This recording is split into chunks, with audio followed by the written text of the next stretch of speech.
Good afternoon students, welcome to the class. आज का हमारा टॉपिक है what is displacement reaction. Displacement reaction क्या है? डिस्प्लेसमेंट रिएक्शन एक तरह की केमिकल रिएक्शन है।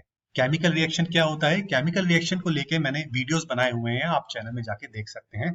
But at this point of time it is important to brief what is chemical reaction. Chemical reaction एक तरह का प्रोसेस है जिसमें पुराने बॉन्ड्स टूटते हैं और नए बॉन्ड्स बनते हैं। दो या उससे ज्यादा सब्सटेंसेस आपस में रिएक्ट करते हैं जिसको रिएक्टेंट्स बोलते हैं और बदले में प्रोडक्ट्स बनाते हैं। तो जब रिएक्टेंट्स के बॉन्ड टूटते हैं और प्रोडक्ट्स जो हैं उनके नए बॉन्ड्स बनते हैं, जिसको इस पूरे प्रोसेस को हम केमिकल रिएक्शन बोलते हैं। अगर हमसे पूछा जाए कि अपनी डे टू डे लाइफ में ऐसी कौन से एग्जाम्पल हैं जो कि केमिकल रिएक्शन को दिखाते हैं, तो उनमें से एक है दूध से दही का बनना, making of curd from milk. दूध में, मिल्क में पानी और लैक्टोज होता है। अगर इसको राइट टेम्परेचर में रख दें तो लैक्टिक एसिड बन जाता है। तो ये एक प्रोसेस हुआ केमिकल रिएक्शन का, दूध से दही बनने का। जब दूध से दही बनता है तो उसका टेस्ट भी चेंज हो जाता है, अपीयरेंस भी चेंज हो जाता है। तो एक कैरेक्टरिस्टिक्स ये भी बोल सकते हैं, केमिकल रिएक्शन में अपीयरेंस चेंज हो जाती है, टेस्ट भी चेंज हो जाता है। अगर हम दूसरी बात करें, कोई दूसरा एग्जाम्पल अगर हम लें केमिकल रिएक्शन का, तो that is rusting of iron. Iron जब वाटर वेपर के साथ कांटेक्ट में आता है तो हाइड्रेटेड आयरन ऑक्साइड बन जाता है, एक लेयर बन जाती है रेडिश ब्राउन कलर की आयरन के ऊपर, जिसको हम रस्ट बोलते हैं। तो ये दो एग्जांपल हैं हमारी डे टू डे लाइफ में जो कि हम केमिकल रिएक्शन जिसको बोल सकते हैं। अब केमिकल रिएक्शन अलग अलग तरह के होते हैं कि किस तरीके से हो रहा है, उस बेसिस पे केमिकल रिएक्शन को डिफाइन किया जाता है। Single displacement reaction, double displacement reaction, combination reaction, decomposition reaction, अलग अलग तरह के रिएक्शन होते हैं कि एलिमेंट्स दूसरों के साथ किस तरीके से रिएक्ट कर रहे हैं, उस बेसिस पे रिएक्शन का नाम दिया गया है, केमिकल रिएक्शन का नाम दिया गया है। और उनमें से एक है डिस्प्लेसमेंट रिएक्शन, जिसको हम सिंगल डिस्प्लेसमेंट रिएक्शन भी बोलते हैं। इसमें एक एलिमेंट दूसरे एलिमेंट को, जो कि कंपाउंड बना के बैठा है, उसको रिप्लेस कर देता है और एक नया कंपाउंड बनता है और वो दूसरे एलिमेंट को फ्री कर देता है। इसको सिंगल डिस्प्लेसमेंट रिएक्शन बोला जाता है। इसलिए बोला जाता है क्योंकि एक एलिमेंट ने दूसरे एलिमेंट को रिप्लेस किया। इसमें एक एलिमेंट दूसरे एलिमेंट को रिप्लेस कर रहा है, एक ही रिप्लेसमेंट हो रही है, इसलिए इसको सिंगल डिस्प्लेसमेंट रिएक्शन बोला जाता है। अगर इसको मैं रिप्रेजेंट करूं तो ऐसे बोल सकते हैं x प्लस वाई जेड।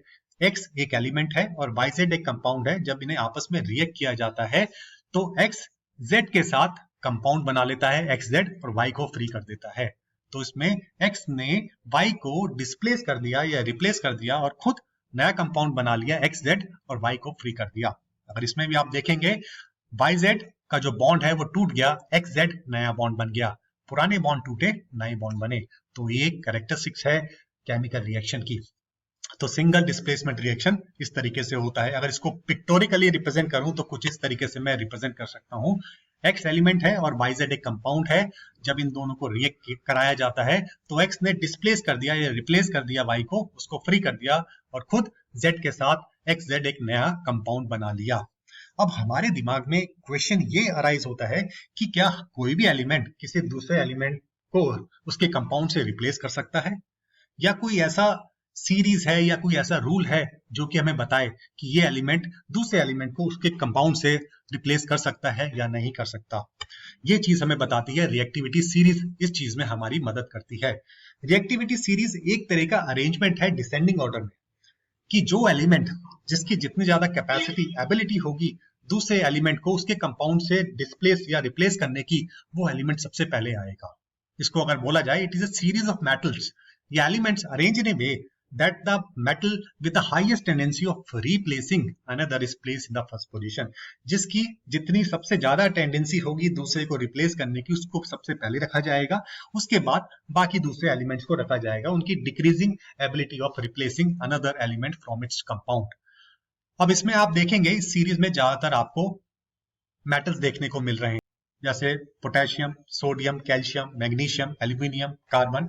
अब कुछ नॉन मेटल भी है जैसे कार्बन, आयंस भी हैं, अमोनियम आयन और हाइड्रोजन आयन। ये इसलिए रखे गए हैं क्योंकि इनकी रिएक्शंस भी हमें ज्यादा देखने को मिलती है। तो अगर हम प्रैक्टिकल बात करें, इनको रखना भी जरूरी हो जाता है क्योंकि ये रिएक्शन हमें ज्यादातर कार्बन के साथ भी काफी रिएक्शन देखने को मिलती है, हाइड्रोजन आयंस के साथ भी काफी रिएक्शन देखने को मिलती है। तो इन्हें भी रिएक्टिविटी सीरीज में हमने रख दिया है डिसेंडिंग ऑर्डर में। सबसे पहले पोटेशियम, फिर sodium, calcium, magnesium, aluminium, carbon, zinc, iron, ammonium ion, hydrogen ion, copper, silver और गोल्ड। इस तरीके से डिसेंडिंग ऑर्डर में रिएक्टिविटी सीरीज को डिफाइन किया जाता है। अब ये रिएक्टिविटी सीरीज किस तरीके से हमें मदद करती है सिंगल डिस्प्लेसमेंट रिएक्शन को समझने में, उसको कुछ एग्जाम्पल से समझते हैं। ये पहला एग्जांपल है, रिएक्टिविटी सीरीज को हमने सबसे ऊपर लिख लिया है। आयरन को कॉपर सल्फेट के साथ रिएक्ट कराया जाता है। कॉपर सल्फेट नीले रंग का सॉल्यूशन होता है, तो हमें मदद करेगी रिएक्टिविटी सीरीज। आयरन को अगर आप देखें, ये आयरन है जिसको रेड से रिप्रेजेंट किया हुआ है और कॉपर को भी रेड से रिप्रेजेंट किया हुआ है। आयरन जो है रिएक्टिविटी सीरीज में ऊपर आता है या पहले आता है कॉपर के मुकाबले, यानी कि इसकी टेंडेंसी ज्यादा है अगर कॉपर को उसके सल्फेट सॉल्यूशन से वो रिप्लेस कर सकता है, because it is place in the higher position in the reactivity series. तो आयरन को अगर कॉपर सल्फेट के साथ रिएक्ट करवाओगे तो आयरन कॉपर को रिप्लेस कर देगा उसके सल्फेट सॉल्यूशन से और उसको फ्री कर देगा, और बदले में आयरन सल्फेट के साथ जुड़ के आयरन सल्फेट बना देगा जो कि ग्रीन कलर का होता है। चेंज इन कलर हमें देखने को मिलेगा जो कि बता देगा कि हाँ, केमिकल रिएक्शन हो रही है, सिंगल डिस्प्लेसमेंट रिएक्शन हो चुकी है। तो चेंज इन कलर भी एक तरह का केमिकल रिएक्शन का कैरेक्टरिस्टिक्स हमें देखने को मिला।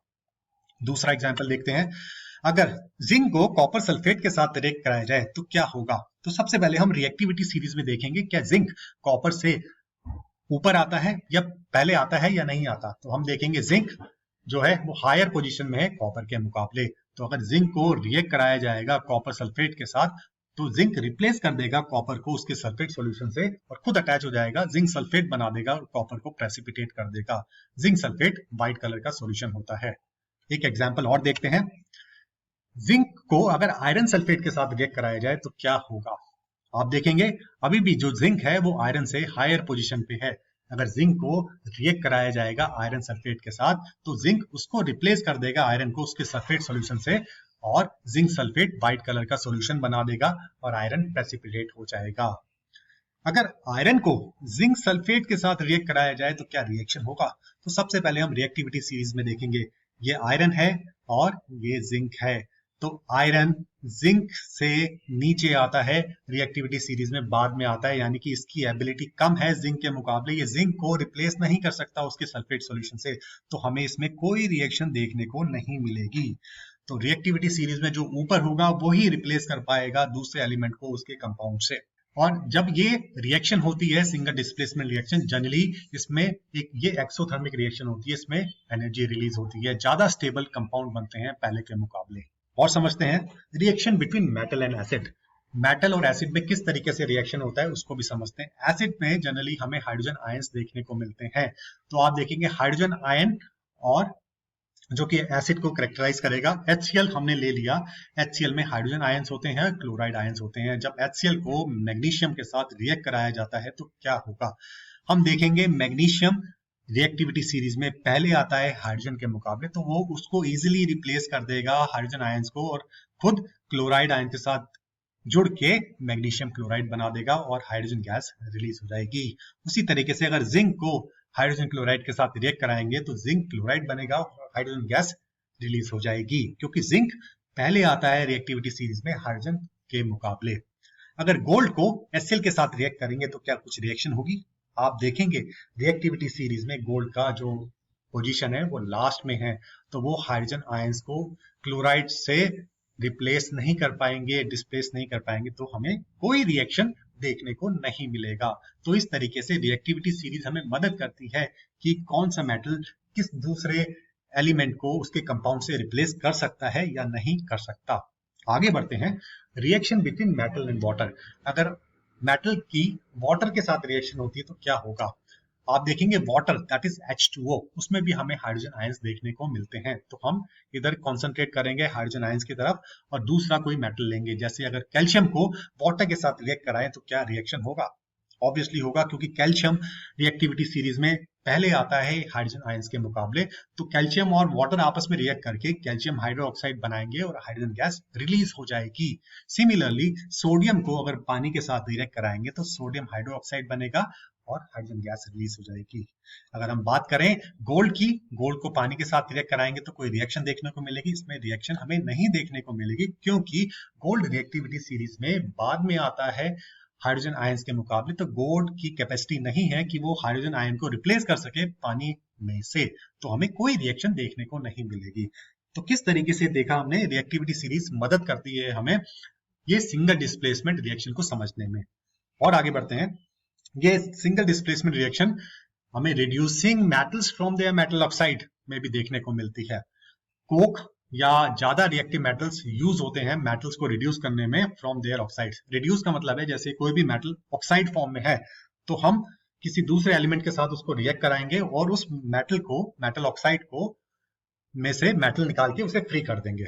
इस प्रोसेस को मेटल एक्सट्रैक्शन भी बोला जाता है। जैसे जिंक ऑक्साइड है, वो जिंक को अगर हमने फ्री करना है, जिंक ऑक्साइड में से जिंक को निकालना है, तो हम कोक के साथ उसको रिएक्ट कराते हैं, तो उसमें क्या होगा, जिंक फ्री हो जाएगा और हमें कार्बन मोनोऑक्साइड देखने को मिलेगी। सिमिलरली मैंगनीज ऑक्साइड को अगर एल्यूमिनियम के साथ हम रिएक्ट कराएंगे तो हमें मैंगनीज फ्री हो जाएगा और एल्यूमिनियम ऑक्साइड बन जाएगा। एल्यूमिनियम रिप्लेस कर देगा मैंगनीज को मैंगनीज ऑक्साइड में से और एल्यूमिनियम ऑक्साइड बना लेगा। उसी तरह आयरन ऑक्साइड को अगर कार्बन कोक के साथ रिएक्ट कराएंगे तो कार्बन डाइऑक्साइड बनेगा और आयरन हमारा फ्री हो जाएगा।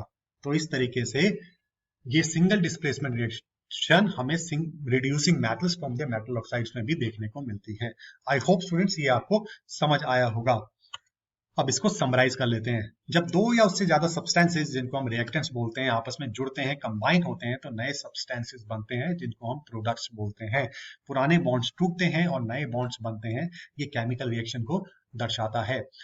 सिंगल डिस्प्लेसमेंट रिएक्शन में एक एलिमेंट रिप्लेस होता है दूसरे से, जिसको हम सिंगल डिस्प्लेसमेंट रिएक्शन बोलते हैं। एक एलिमेंट ने दूसरे को रिप्लेस कर दिया उसके कंपाउंड से और नया कंपाउंड बना और दूसरे एलिमेंट को फ्री कर दिया। This is what we call as single displacement reaction.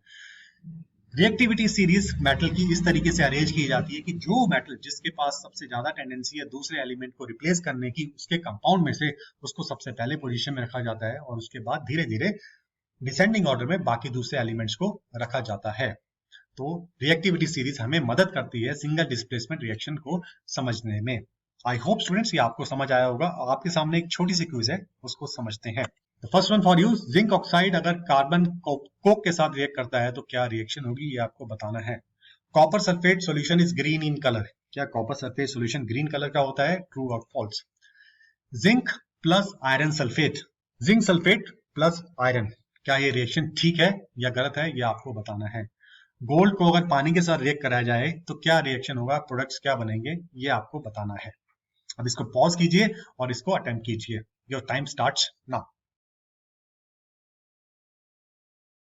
And the answers are. So I hope students ये वीडियो आपको इंटरेस्टिंग लगा होगा, समझ आया होगा कि सिंगल डिस्प्लेसमेंट रिएक्शन क्या है और किस तरीके से रिएक्टिविटी सीरीज हमें मदद करती है सिंगल डिस्प्लेसमेंट रिएक्शन को समझने में कि रिएक्शन होगी या नहीं होगी। अगर ये वीडियो आपको इंटरेस्टिंग लगा है तो अपने दोस्तों के साथ शेयर कीजिए और चैनल को सब्सक्राइब कीजिए। मैं आपको दोबारा मिलूंगा किसी और इंटरेस्टिंग वीडियो के साथ। Till then good bye, thank you very much and have a nice day.